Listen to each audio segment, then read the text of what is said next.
Breaking news చూస్తున్నారు. ఛత్తీస్గఢ్ బిలాస్పూర్లో విమాన ప్రమాదం జరిగింది. ఎయిర్పోర్ట్ ల్యాండింగ్ అవుతుండగా విమానం టైర్ పేలిపోయింది. భారీ శబ్దం రావడంతో ప్రయాణికులు భయాందోళనకు గురయ్యారు. ప్రమాద సమయంలో విమానంలో 37 మంది ప్రయాణికులు ఉన్నారు. 4 సిబ్బంది దాంట్లో ప్రయాణిస్తూ ఉన్నారు. విజువల్స్ మీరు చూస్తున్నారు. ఆర్టీవీ స్క్రీన్ మీద ఎక్స్క్లూజివ్ విజువల్స్ మీరు చూడడం జరుగుతోంది. పైలట్ అప్రమత్తతతో పెను ప్రమాదమే తప్పింది. మొత్తం 41 మందిని సురక్షితంగా బయటికి తీయడం జరిగింది. బయటికి తీసుకొచ్చిన తర్వాత వాళ్ళని అక్కడి నుంచి వేరే లొకేషన్కి పంపించడం జరిగింది. ఘటనలో ఎవ్వరికీ ఎటువంటి గాయాలు కాలేదని చెప్పి అధికారులు చెప్పుకొచ్చారు. ప్రమాదానికి గురైన ఢిల్లీ బిలాస్పూర్ ఫ్లైట్ 9I613కి సంబంధించి ఆ విజువల్స్ మీరు చూడడం జరుగుతుంది ఆర్టీవీ స్క్రీన్ మీద. అది చూడొచ్చు. ఆ టైర్స్ చాలా స్ట్రెంత్గా ఉంటూ ఉంటాయి. ఇంకా చెప్పాలంటే విమానానికి సంబంధించి ఆ టైర్లు ఎంత స్ట్రాంగ్గా ఉంటాయనే అంశానికి సంబంధించి మనం మాట్లాడుకునే ప్రయత్నం చేద్దాం. బట్ బిఫోర్ దట్ ఈ స్టోరీకి సంబంధించి మాట్లాడుకుంటే, ఇది ఎయిర్ ఫ్లైట్ ఢిల్లీ నుంచి బిలాస్పూర్ వెళ్తున్న సందర్భంలో 41 మందితో వెళ్తున్న ఈ విమానం ఒక్కసారిగా ఆ విమానం టైర్ పేలిపోయింది. విజువల్స్ మీరు చూస్తున్నారు. ఫ్లైట్ 9I613 37 మంది ప్యాసింజర్స్ ఉన్నారు. దాంతోపాటు 4 విమాన సిబ్బంది కూడా దాంట్లో ఉన్నారు. దాదాపు 11 గంటల ప్రాంతం ఉదయం ఈ ఘటన చోటు చేసుకుంది. ఫ్లైట్కి సంబంధించి లెఫ్ట్ సైడ్ టైర్ అది పంక్చర్ అయింది ల్యాండింగ్ అవుతున్న సందర్భంలో.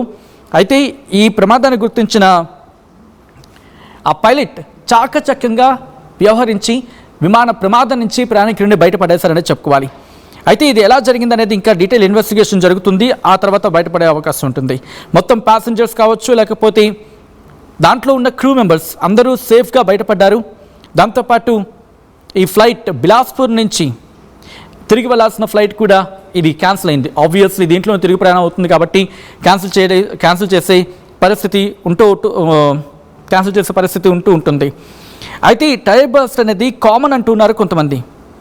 రోడ్డు మీద 2 వీలర్స్ కావచ్చు, ఆటోలు కావచ్చు, కార్లు కావచ్చు, ట్రక్లు కావచ్చు, ఇది జరుగుతున్నట్టుగా ఇది కూడా జరుగుతూ ఉంటుంది అని చెప్పి కొంతమంది చమత్కరించే ప్రయత్నం చేస్తున్నారు. But we have to talk it in a serious వే. ఎందుకంటే ఇక్కడ విమానానికి సంబంధించి విమాన టైర్లు చాలా స్ట్రాంగ్గా ఉంటుంటాయి. ఎలా అంటే ఒక్క చిన్న ప్రమాదం జరిగినా కూడా అది మొత్తం విమానం మీద ఇంపాక్ట్ ఉంటుంది. చాలా బరువుగా ఉంటూ ఉంటాయి. అంటే ఎంత బరువుగా ఉంటాయంటే విమాన టైర్లు అత్యంత భారీ బరువును కూడా మోయగల సామర్థ్యం వీటికి ఉంటుంది. ల్యాండింగ్ సమయంలో విమానం రన్వేను తాకే వేగం సాధారణంగా 200 నుంచి 300 కిలోమీటర్ల వేగంతో ఉండొచ్చు. టైర్ నేలను తాకిన వెంటనే అది సెకండ్స్లో భారీ వేడిని ఘర్షణను తట్టుకోవాలి. అండ్ కమర్షియల్స్ ఫ్లైట్స్లో అయితే ఒక్కో టైర్ 30 నుంచి 40 టన్నులకు పైగా లోడ్ మోయగల సామర్థ్యం ఉంటుంది. అంటే దీంట్లో గాలి గురించి ఎలా అని మాట్లాడుకుంటాం కదా. విమాన టైర్లో సాధారణంగా అయితే నైట్రోజన్ నింపుతారు. ఎందుకంటే నైట్రోజన్ తేమను చాలా తక్కువగా కలిగి ఉంటుంది. అండ్ హెవీ టెంపరేచర్స్లో కూడా ఆ ప్రెషర్, అంటే అధిక ఉష్ణోగ్రతల్లో ఆ ప్రెషర్ చేంజెస్ని కూడా కంట్రోల్ చేసుకోగలదు. అంటే కంట్రోల్ని తట్టుకొని నిలబడగలదు. మరి ముఖ్యంగా అగ్ని ప్రమాదం సందర్భంలో ఆక్సిజన్ లేని గ్యాస్ ఉపయోగించడం ఒక అడ్వాన్స్డ్ సేఫ్టీ ఫీచర్గా మాట్లాడుకుంటూ ఉంటారు. అయితే విమానం ఆకాశం నుంచి వచ్చి రన్వేను తాకే టైంలో టైర్ మొదటగా స్థిరంగా ఉంటుంది. కానీ విమానం ముందుకు సుమారు దాదాపు 200 కిలోమీటర్ల వేగంతో కదులుతూ ఉంటుంది. కాబట్టి అది టచ్ అయిన సందర్భంలో చాలా వేగంగా స్పిన్ అవుతుంది. దీంతో రబ్బర్, రన్వే ఘర్షణ, వేడి, పొగ.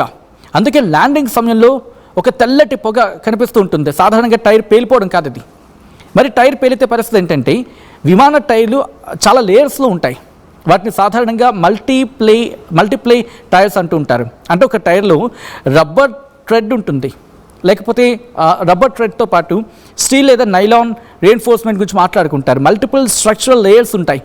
ఇన్నర్ లైనర్ ఒకటి ఉంటుంది. ఇలా చాలా పొరలు ఉంటాయి. అయితే టైర్ డ్యామేజ్, ఎక్సెసివ్ వేర్ కావచ్చు, ఓవర్ హీటింగ్ లేదా డెబ్రిస్ కారణంగా బర్స్ట్ అయ్యే అవకాశం ఉంటుంది. అందుకే విమానాలు ల్యాండ్ అయిన తర్వాత టైర్లను ఇన్స్పెక్ట్ చేస్తూ ఉంటారు. మరి ముఖ్యంగా బోయింగ్ 747 లాంటి పెద్ద విమానాల్లో మొత్తం 18 వీల్స్ ఉంటాయి. అందులో nose landing gear, main landing gear కలిసి భారీ బరువును మోస్తాయి. ఒక సందర్భంలో ఎయిర్బస్ A380 లాంటి వాటిలో అయితే మొత్తం 22 వీల్స్ ఉంటాయి. సో ఇటువంటి సందర్భాల్లో వీటి గురించి డిస్కషన్ జరుగుతూ ఉంటుంది. ఒక్కసారి మీరు చూడొచ్చు, ఆ టాప్ లేయర్ మొత్తం ఊడిపోయింది, పీకి పక్కన పడేసారా అన్నట్టుగా అంటే ఆ ఘర్షణకి అంత రాపిడికి అది ధ్వంసం అవడమే కాదు, ఆ గేర్ పార్ట్ కూడా కాస్త డ్యామేజ్ అయింది. అదృష్టవశాత్తు అంటే అక్కడ పైలట్ చాకచక్యంగా వ్యవహరించారు కాబట్టి పెద్ద ఎత్తున ప్రాణాపాయం ఏం జరగలేదు. అక్కడ అసలు ప్రాణాపాయం జరగకుండా దాన్ని కాపాడగలిగారు. కొంచెం కనుక తేడా కొట్టుంటే మొత్తం విమానమే పేలిపోదునేమో, ఎందుకంటే ఫ్యూల్ కూడా అక్కడే ఉంటుంది. 300 టన్నుల విమానం, గంటకు 250 కిలోమీటర్ల వేగం, నేలను తాకేది కొన్ని టైర్లే. ఆ టైర్లు ఎలా పేలకుండా ఉంటాయనేది మాట్లాడుకోవాల్సిన సందర్భం. దీని గురించి కూడా మాట్లాడుకునే ప్రయత్నం చేద్దాం, బట్ ముందు అయితే ఇక్కడ విమానం టైర్ గురించి మాట్లాడుకునేది కేవలం రబ్బర్తో తయారైన టైర్ కాదు. ఇందులో రబ్బర్తో పాటు స్టీల్ ఉంటుంది, నైలాన్ లాంటి లేయర్స్ ఉంటాయి. టైర్ను బలంగా చేయడానికి అనేక లేయర్స్ ఒకదానిపై ఒకటి చివర్లో హీట్ అండ్ ప్రెషర్తో క్యూరింగ్ కూడా చేస్తారు. అందుకే విమానం ల్యాండ్ అయ్యే సమయంలో వచ్చే భారీ షాక్ని టైర్ తట్టుకోగలదు. దీంట్లో ట్రెడ్ ఉంటుంది, దాంతోపాటు ప్రొటెక్టర్ ప్లే ఉంటుంది, అన్డిటర్డ్, దాంతోపాటు బెల్ట్ ప్లైస్ ఉంటాయి, ఇలా చాలా ఉంటాయి దానికి సంబంధించి. విమానం మోడల్ని బట్టి కూడా ధర విపరీతంగా మారిపోతూ ఉంటుంది. చిన్న కమర్షియల్ విమానాల టైర్లు అయితే కొన్ని $100 నుంచి కొన్ని $1000 ఉంటాయి. అండ్ పెద్ద వైడ్ బాడీ విమాన టైర్లు అయితే $1000 స్థాయిలో ఉంటాయి. అండ్ ప్రత్యేకమైన భారీ విమానాల టైర్లు ఇంకా కాస్ట్లీ ఉంటాయి. అయితే ఒక్క టైర్ ఎన్ని ల్యాండింగ్స్ చేస్తుంది అనేది కదా ఇక్కడ క్వశ్చన్ మార్క్. అయితే దీనికి ఫిక్స్ నెంబర్స్ ఉండవటండి. టైర్ సిచ్యువేషన్, విమానం బరువు, రన్వే సర్ఫేస్, బ్రేకింగ్, దాంతోపాటు టెంపరేచర్, ల్యాండింగ్ కండిషన్స్ మీద బేస్ అయి ఉంటుంది. అయితే ఇక్కడ ఒక ముఖ్యమైన విషయం ఏంటంటే విమానం టైర్ను ఇంత రోజులకు మార్చాలి అని మాత్రమే ఏవి నిర్ణయించి ఉండవంట. ప్రతి ల్యాండింగ్ సైకిల్ తర్వాత wear, cuts, pressure, tread conditions ఇవన్నీ వాళ్ళు నిశ్చితంగా పరిశీలించడం జరుగుతుంది.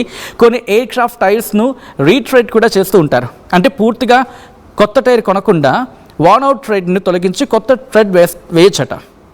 అండ్ విమానం గాల్లో ఉండగా టైర్ పంక్చర్ అయితే పరిస్థితి ఏంటి? ఇది చాలా రేస్ ఆఫ్ రేట్ కండిషన్స్ అని మాట్లాడుకుంటుంటారు. ఇది సినిమాలో చూపించినంత ఈజీగా ఉంటుందని చెప్పి. అయితే విమానంలో మల్టీ ల్యాండింగ్ గేర్ వీల్స్ ఉంటాయి.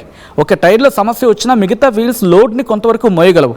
అదనంగా కాక్పిట్లో ల్యాండింగ్ గేర్ లేదా టైర్ రిలేటెడ్ ఇండికేషన్స్ ఉంటాయి. అంటే పైలట్ పరిస్థితి బట్టి ఏటీసీ అంటే ఎయిర్ ట్రాఫిక్ కంట్రోల్, అక్కడి నుంచి ఎమర్జెన్సీ ప్రొసీజర్, ఫ్యూయల్ బర్న్, ఒకవేళ ల్యాండింగ్ గేర్ ఇష్యూ వచ్చిందనుకుందాం, దిగే సందర్భంలో ఒక క్యాలిక్యులేషన్ ఉంటుంది. ఎందుకంటే కింద ఆ విమానానికి సంబంధించి బాటమ్ పార్ట్లో ఫ్యూయల్ ఉంటుంది కాబట్టి బలంగా నేలని తాకితే ఆ రాపిడికి, ఆ వేడికి, ఫ్యూయల్కి ఆ వేడి టచ్ అయితే మంట పుట్టి విమానం పేలిపోయే అవకాశం ఉంటుంది. కాబట్టి గాల్లో ఉండగానే దాన్ని ఫస్ట్ చక్కెరలు కొట్టించి ఫ్యూయల్ని కన్సర్వ్ అంటే దానిలో ఫ్యూయల్ అవగొడతారు ఫస్ట్.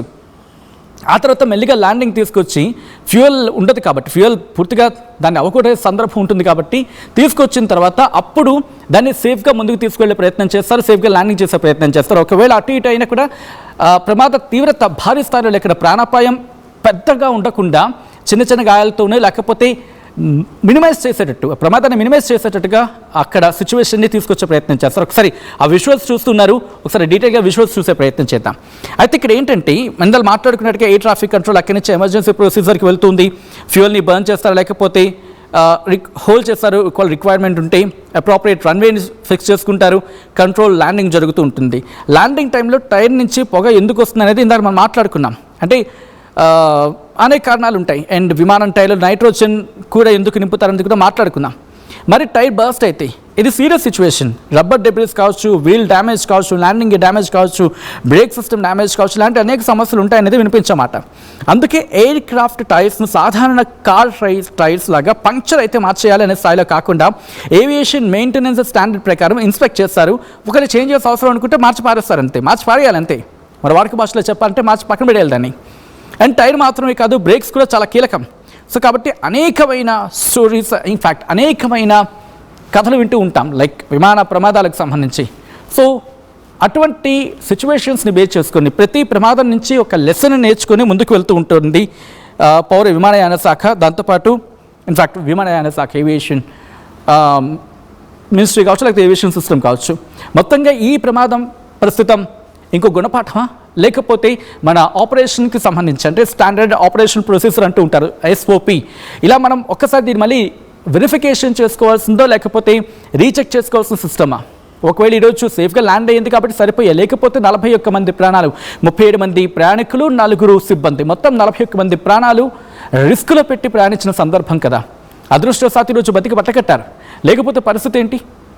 ఈ క్వశ్చన్ రైజ్ అవుతుంది. సగటు విమానయాన ప్రయాణికుడు బెంబెలెత్తిపోతున్న పరిస్థితి. విమానం ఎక్కాలంటే ఎక్కిన తర్వాత ఒక పరిస్థితి, ఎక్కిన తర్వాత సేఫ్గా ల్యాండింగ్ అవుతామనేది బిగ్గెస్ట్ క్వశ్చన్ మార్క్గా మారిపోతుంది.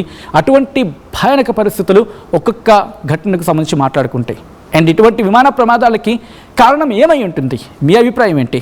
అంటే ఇక్కడ అధికారుల నిర్లక్ష్యమా, లేకపోతే మన స్టాండర్డ్ ఆపరేషన్ ప్రొసీజర్లో ల్యాప్సెసా? దేన్ని మనం కరెక్ట్ చేసుకోవాలి, ఎందుకు కరెక్ట్ చేసుకోవాలి? మీరేమనుకుంటున్నారో సగటు